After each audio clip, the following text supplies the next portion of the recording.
नमस्कार, मैं शैलेंद्र वाजपेयी आप सबका एक बार फिर से स्वागत करता हूं अपने इस यूट्यूब चैनल पे।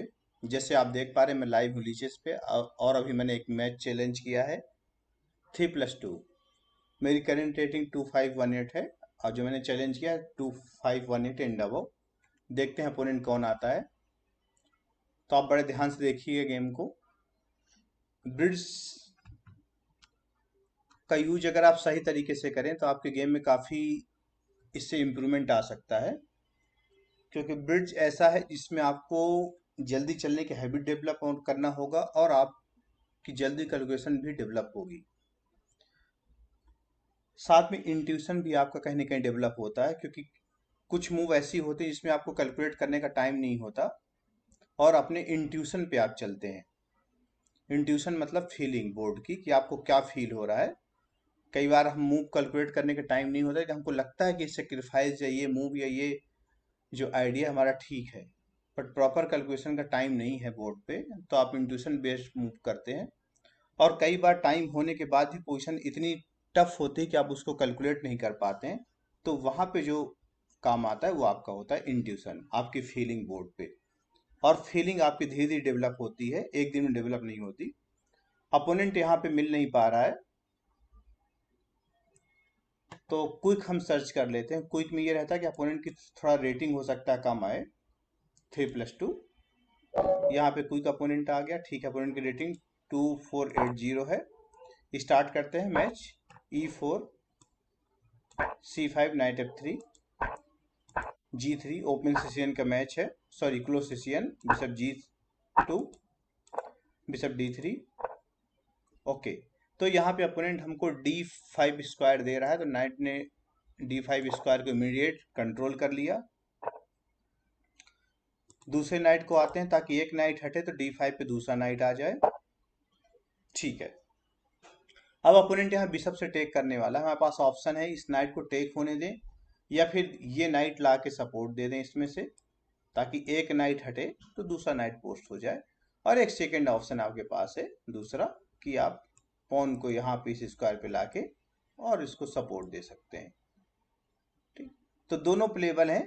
C4 भी खेला जाता है, नाइट C3 खेला जाता है। यहाँ पे C3 मीन्स नाइट E2 वाला C3।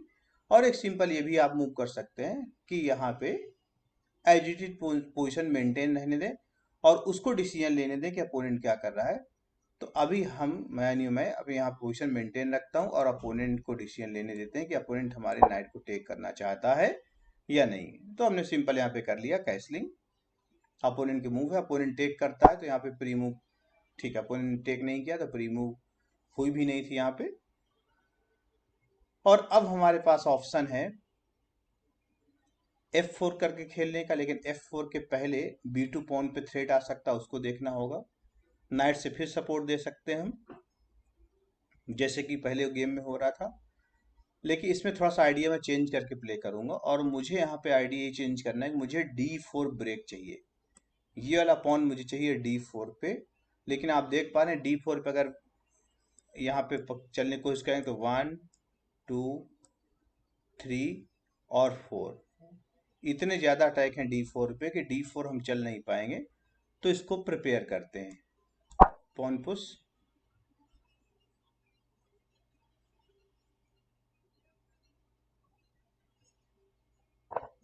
ठीक है, अब अपोनेंट ने नाइट को एक्सचेंज करने के लिए नाइट पे चला है, हम इसको फिर से इग्नोर करने जा रहे हैं और अपनी मूव चलते हैं बिशप E3।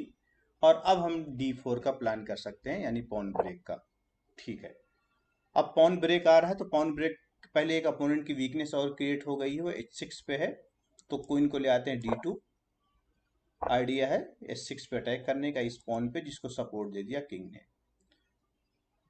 अब D4 पॉन हम पुश करेंगे तो हमारे सपोर्ट 1 2 3 4 चार सपोर्ट हैं, और अपोनेंट के अटैक भी करीब करीब इतने ही हैं। तो D4 करके खेल सकते हैं आराम से हम, लेकिन हमारा D5 नाइट हैंगिंग है, मतलब उस पर अटैक है। थोड़ा सोचना ये होगा कि D4 नाइट D5 जो टेक हो रहा है उसको टेक होने दें, या फिर F4 एक ऑप्शन हमारे पास नया बन गया है। तो टाइम थोड़ा सा कम है, एक्सप्लेन करने में टाइम चला गया, इसलिए सिंपल हम ब्रेक देते हैं। इस तरह के ब्रेक देने से आप अटैक और डिफेंड, अटैकर कितने और डिफेंडर कितने इसको जरूर काउंट कर लीजिए, ऐसा ना हो एक कम पड़ जाए। तो या तो आप सिंपल इसको काउंट कर लीजिए कि नाइट अटैक कर रहे हैं, उसका पॉन 2 पॉन अटैक कर रहे हैं, बिशप 4 पीस अटैक कर रहे हैं, हमारा पॉन, हमारा क्वीन, हमारा नाइट, हमारा बिशप सपोर्ट दे रहे हैं, 4 सपोर्ट दे रहे हैं, 4 अटैक कर रहे हैं। तो अगर वो स्टार्ट करता है तो आप खत्म करेंगे, यानी कि वो स्टार्ट करेगा टेक करना, आप खत्म कर देंगे। लेकिन वही अगर 4 अटैक आपके हैं, वो डिफेंस कर रहा है, तो कई बार इसको कैलकुलेशन करने में थोड़ी सी गलती हो जाती है, क्योंकि आप स्टार्ट कर रहे हैं तो अपोनेंट ओके। अब यहाँ आपको थोड़ा ये सोचना होगा, इसको नाइट से टेक करेंगे फर्स्ट से या बिशप से। तो हम यहाँ नाइट से टेक करेंगे, नाइट से टेक करने के बाद अब बिशप से टेक करेंगे, और अपोनेंट टेक करता है तो क्वीन आ जाएंगे यहाँ पे। नाइट F5 आएगा तो क्वीन को वापस आ सकते हैं। तो यहाँ पे पीसेस काफी कुछ एक्सचेंज हो चुके हैं। D5 पॉन हमारा बैठा हुआ तो स्क्वायर कंट्रोल पे कर रहा है ये। तो ये पोजीशन स्लाइटली बेटर है, बहुत ज़्यादा एडवांटेज नहीं है वाइट को, लेकिन स्लाइटली बेटर पोजीशन है वाइट की। क्यों? क्योंकि स्पेस इस पॉन की वजह से वाइट के पास ज़्यादा है, और वाइट के पीस कहीं ना कहीं थोड़ा सा ज़्यादा डेवलप है। तो यहाँ पे हम प्री मूव करके छोड़ देते हैं, अगर अपोनेंट टेक करेगा तो हम इसको टेक कर लेंगे क्वीन से सिंपल। नाइट F5 आएगा, ओके। अब यहाँ अपोनेंट पॉन को डबल कर रहा है, हम इसके पॉन को टेक कर सकते हैं, पॉन डबल हो जाएंगे। अब सोचना ये हम इसको टेक करें या फिर अटैक करने की कोशिश करें। टाइम कम है इसलिए टेक कर लेते हैं। टाइम प्रेशर भी एक बड़ा फैक्टर है, तो उसको इग्नोर नहीं किया जा सकता। ओके, अब अपोनेंट यहाँ पे रुक को एक्सचेंज करना चाहता तो हम उसको एक्सचेंज करने का पूरा मौका देंगे।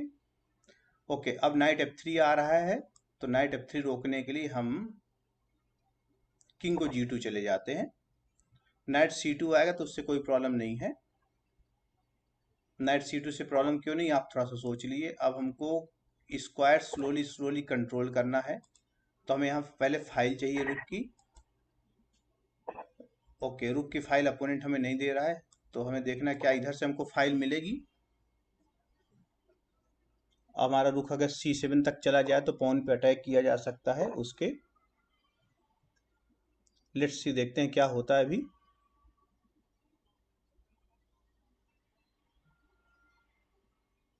हम उसके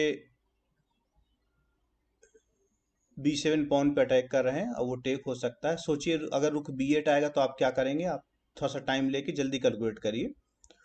रुक B8 या फिर रुक A7 आ सकता है अपोनेंट। ओके, तो हम इस पॉन को टेक करेंगे अभी, F7 पॉन को, क्योंकि वो पॉन जो C8 पे है वो तो बाद में भी मिल सकता है। यहाँ पे और पॉन ले लेते हैं, एक और पॉन ले लिया यहाँ। रुक को सपोर्ट दे देते हैं, यानी रुक को हटा लेते हैं। अब यहाँ अपोनेंट के पास बहुत ज़्यादा प्ले नहीं है, सिंपल है कि 2 पॉन ज़्यादा है वाइट, और आराम से गेम को विन कर सकता है। बस थोड़ा सा सावधानी रखनी होती है कई बार, कि कहीं ऐसा ना हो गलती से पॉन पिट जाए आपके। स्लोली स्लोली इम्प्रूव करना है सिचुएशन, टाइम कम है उसका बहुत ध्यान रखना होगा। तो किंग को भी लाना पड़ेगा अब, क्योंकि टाइम फैक्टर यहाँ काम कर रहा है। पहले इसको सिक्योर कर लेते हैं। इस साइड से भी एक पॉन निकालेंगे तो हो सकता है किंग को लाने की जरूरत ना पड़े। तो यहाँ से एक पॉन लेते हैं, डेवलप करते हैं। जब किंग और रुख वहाँ से डाइवर्ट होंगे तो फिर बाकी पीसेस को हम इम्प्रूव कर सकते हैं। चलिए एक पॉन को ले लेते हैं आगे। Okay, pawn push,